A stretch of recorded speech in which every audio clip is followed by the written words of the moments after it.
আসসালামু আলাইকুম।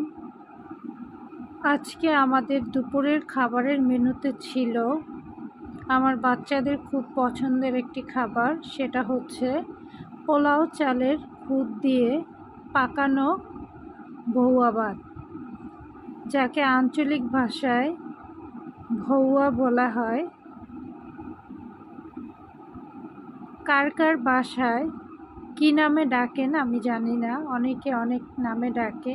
খুদের ভাত, বৌয়া ভাত, অনেক অঞ্চলে অনেক নামেই আমরা একে ডেকে থাকি। তো এটা রান্না করার পরে এরকম ঝরঝরে হয়েছে। আমার বাচ্চারা অবশ্য এখানে ডাল দিলে পছন্দ করে না, ওরা ডালের ভর্তা দিয়ে খেতে পছন্দ করে। এখানে রয়েছে 3 আইটেমের ভর্তা। ভর্তাগুলো নিজেই বানিয়েছি বাচ্চাদের জন্য ঝাল কম দিয়ে। এটা হচ্ছে শুটকির ভর্তা, এটা আলুর ভর্তা, আর এটা ডাল ভর্তা। আমার বাচ্চাদের খুবই প্রিয়। আরেকটা জিনিস হচ্ছে, সেটা হচ্ছে ডিম ভুনা।